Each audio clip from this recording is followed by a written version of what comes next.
rendez-vous avec les types de narrateurs ou ce qu'on appelle focalisation, et nous allons voir les effets produits par les différentes focalisations. Alors, dans une histoire, celui qui raconte, qui narre, qui prend en charge la mission ou la tâche de narration s'appelle le narrateur. C'est un personnage fictif qui n'existe pas, qui est créé par l'auteur lui-même, donc c'est un personnage en papier. Il n'existe pas réellement. Il peut être un personnage de l'histoire, comme Sidi Mohammed, ou le condamné à mort, comme nous avons vu dans les deux romans précédents. Il raconte des événements, ce qu'il sait des autres personnages, leurs expériences. On l'identifie, on peut le connaître à travers l'utilisation du pronom personnel de la première personne, je ou nous, comme est le cas dans La Boîte à merveilles, l'enfant Sidi Mohammed qui utilise le je, ou bien comme le narrateur de Dernier jour d'un condamné. Mais il peut aussi ne pas être un personnage de l'histoire. Il n'est donc ni un personnage ni l'auteur. Dans ce cas, on l'identifie à travers l'utilisation du pronom personnel de la troisième personne, il, elle, ou bien pluriel, il, elle. Bon, les types de focalisation maintenant, quels sont les types de focalisation qu'un narrateur peut utiliser pour raconter son histoire? Alors, la focalisation d'abord, c'est quoi? C'est le point de vue qui est utilisé par le narrateur pour raconter l'histoire. On l'identifie en fonction des informations dont le narrateur dispose. Alors, la première focalisation, c'est ce qu'on appelle la focalisation zéro. Alors, on l'appelle focalisation zéro ou bien le narrateur omniscient. Deux appellations. Soit on dit focalisation zéro, lorsqu'on parle de la focalisation. Si on parle de narrateur, on dit le narrateur est omniscient. Donc, qu'est-ce que ça veut dire omniscient? Omniscient est composé de omni, qui veut dire tout, et scient, qui veut dire savoir, donc qui sait tout. Alors là, dans cette focalisation, le narrateur sait tout sur l'histoire et sur ses personnages. Et donc, il a accès à leurs pensées, à leurs sentiments. Il connaît tout d'eux, leur caractère, leur passé, leur avenir. Il peut parler de ce qu'ils ont déjà vécu il y a très longtemps, de ce qu'ils sont en train de vivre maintenant, et même ce qu'ils vont vivre dans l'avenir. Ce qui veut dire qu'il sait plus que les personnages sur leur vie. Et là, on a l'exemple du prologue dans la pièce d'Antigone. Donc le prologue, il sait tout sur les personnages, sur ces personnages de la pièce, ce qu'ils sont en train de vivre, même leurs pensées, leurs émotions, leurs sentiments, leur avenir, ce qui va leur arriver lorsqu'il parle d'Antigone, et il dit qu'il est maintenant en train de penser, de réfléchir, qu'il va se suicider. Il parle du messager qui va venir pour annoncer la nouvelle du suicide de Aimant, etc. Donc, dans ce cas, on symbolise la focalisation zéro par le narrateur est plus grand que le personnage. Ça veut dire qu'il sait plus que le personnage lui-même. La focalisation interne, le narrateur ne sait et ne dit que ce que sait et dit le personnage. Alors, attention là, le narrateur ne peut pas nous dire plus que ce que lui dit, ce que lui révèle le narrateur, le personnage lui-même. Donc, il raconte le récit à travers les yeux de ce personnage et de ce qu'il voit. Autrement dit, il ne voit que ce que voit le personnage. La focalisation interne consiste donc à raconter l'histoire à travers les yeux d'un personnage. Donc ici, le narrateur n'a pas cette autorité sur les personnages ou bien cette puissance qu'il avait sur dans la focalisation zéro. Il sait juste ce que lui révèle le personnage. Ainsi, les connaissances du narrateur sont très limitées. Exemple, le condamné dans le dernier jour d'un condamné. Donc le narrateur ne révèle au lecteur que ce que lui révèle le personnage lui-même. Donc l'information se filtre, passe à travers le personnage. Ça, on l'appelle narrateur, un narrateur interne ou bien focalisation interne. La focalisation externe, dans ce cas, l'histoire est racontée de manière extérieure. Déjà dans le sens de extérieur, on comprend que le narrateur est hors de l'histoire. Il n'y fait pas partie. Seuls les faits sont mentionnés. C'est-à-dire que le récit est raconté comme une caméra qui filmerait une scène. Le narrateur joue le rôle d'une caméra qui perçoit les choses et qui les transmet. Autrement dit, le narrateur n'a pas accès aux sentiments. Il ne peut pas nous révéler les sentiments d'un personnage ou bien ses pensées.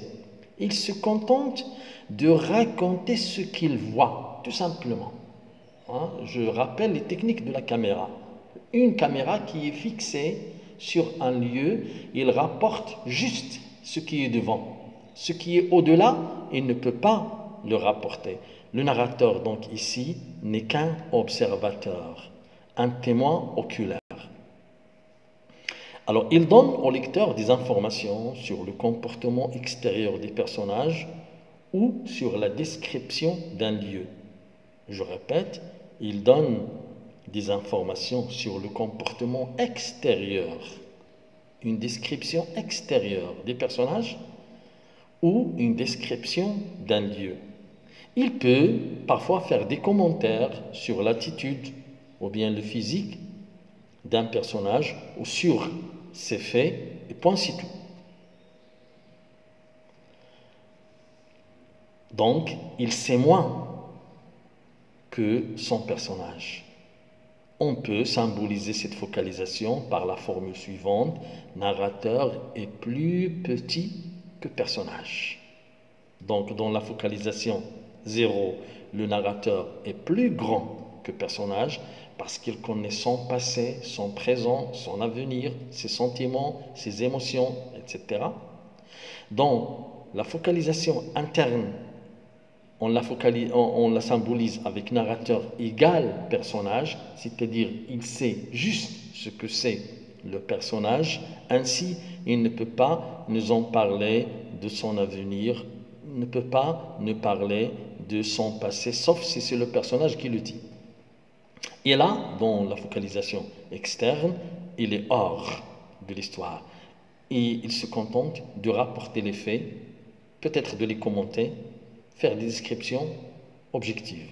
Exemple, je vous donne cet extrait de Des Misérables, le roman célèbre de Victor Hugo. Dans les premiers jours du mois d'octobre 1815, 1 heure environ avant le coucher du soleil, un homme qui voyageait à pied entra dans la petite ville de Digne. Regardez, description de loin, comme une caméra. Les rares habitants qui se trouvaient en ce moment à leurs fenêtres ou sur le seuil de leur maison regardaient ce voyageur avec une sorte d'inquiétude. Donc, même l'inquiétude là, on la voit juste sur le visage des habitants. Donc, ce n'est pas un sentiment intérieur qui a été révélé. Le narrateur, il se contente de décrire ce qu'il voit. Il était difficile de rencontrer un passant d'un aspect plus misérable, d'un aspect physique plus misérable. Donc, regardez, c'est une description extérieure. Je dis une autre fois, c'est la caméra, c'est comme la caméra qui transmet ces faits. Bien, maintenant on passe aux effets qui sont produits par la focalisation. Autrement dit, à quoi sert la focalisation? Bon, pour la focalisation externe qu'on vient de voir, la narration se caractérise par la neutralité, l'objectivité. Donc, il n'oriente pas les réactions du lecteur. le narrateur est objectif. Hein. Donc, il n'intervient pas pour donner des informations au narrateur. Il lui-même, il se tient d'une manière objective. Cette modalité est assez rare, c'est-à-dire on ne la trouve pas trop dans les récits. On la trouve surtout lorsque le narrateur cherche à être loin des faits, à être loin des personnages, et il ne veut que transmettre les apparences. Cette focalisation permet de tenir le lecteur un petit peu en suspense, puisqu'il ne lui donne aucun indice subjectif qui lui permet d'anticiper sur ce qui va se produire. Donc ça tient de suspense. Il faut s'attendre. Hein. Regardez, tout à l'heure, on a vu dans l'extrait du Misérable l'arrivée de Jean Valjean à cette petite ville. On s'attend, rien n'est donné sur ce personnage. On s'attend, le suspense est entretenu. On s'attend à ce qui va se passer. Donc c'est là l'effet de la focalisation externe. Il laisse une part plus importante à l'imagination du lecteur. C'est donc à lui, au lecteur, de déduire les pensées et le ressenti des différents personnages. On va dire que ça pousse un petit peu le lecteur à être un lecteur actif et non pas passif. C'est à lui d'imaginer ce qui va se passer par la suite, qui est cet homme, pourquoi il se présente dans cet aspect, et ainsi de suite. C'est là l'effet ou l'objectif de cette focalisation externe. Par contre, la focalisation interne, ici, le narrateur, il permet au lecteur de mieux cerner la psychologie du personnage et de mieux le comprendre de l'intérieur. Et je fais ici allusion, une autre fois, au roman Le Dernier Jour d'un condamné. Donc, la focalisation interne, ça nous a permis d'aller plus profondément dans la psychologie du condamné à mort. Hein, et de comprendre ses émotions à l'intérieur, parce que c'est lui qui les révèle. Hein, on les reçoit à travers son intervention.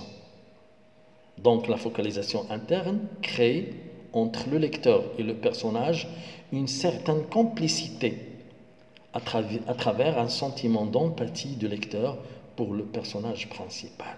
C'est-à-dire, c'est un petit peu comme si le lecteur il s'identifie à ce personnage. Il passe à travers ce personnage et il reçoit les informations. C'est comme s'il recevait les informations directement du personnage, sans l'intervention du narrateur. Pour la focalisation zéro, alors là où le narrateur est omniscient, on l'appelle aussi le Dieu de l'histoire, parce qu'il connaît tout, comme on l'a dit.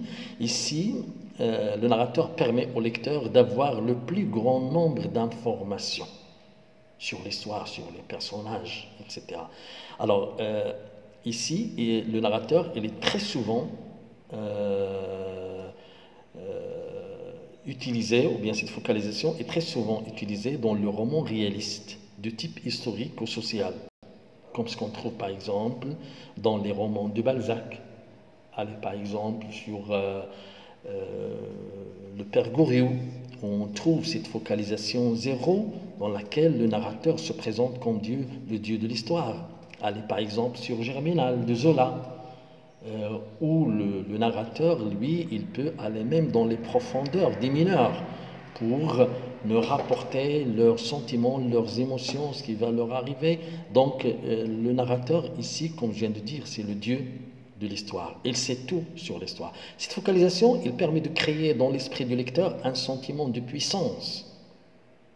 Le lecteur, il se sent un petit peu puissant, parce qu'il connaît tout. Le narrateur lui donne l'impression de connaître et maîtriser la situation des personnages. Il lui révèle tout sur les personnages, et donc il va connaître tout sur les personnages. Dans Le Rouge et le Noir de Stendhal, le narrateur nous révèle tout sur Julien, le personnage principal. Et donc, on a l'impression qu'on a une certaine puissance sur ce personnage-là. Hein. On le connaît très bien, on connaît ses sentiments, on connaît ses émotions, on connaît même ce qu'il va faire. Donc, on a une certaine puissance sur lui. Alors, je récapitule. La focalisation, c'est le point de vue adopté par le narrateur pour raconter l'histoire. Donc il peut choisir d'être un narrateur omniscient, comme il peut suivre son narrateur, son personnage, et il rapporte les faits tels qu'ils sont racontés par son personnage, ou il peut se contenter tout simplement de rapporter les faits d'une manière objective. Mais attention, cela ne veut pas dire que le narrateur est obligé d'adopter un seul point de vue. Par exemple, dans un seul extrait, on peut trouver plusieurs focalisations. Le narrateur, il peut changer. Il peut passer d'une focalisation interne à une focalisation externe à une focalisation zéro.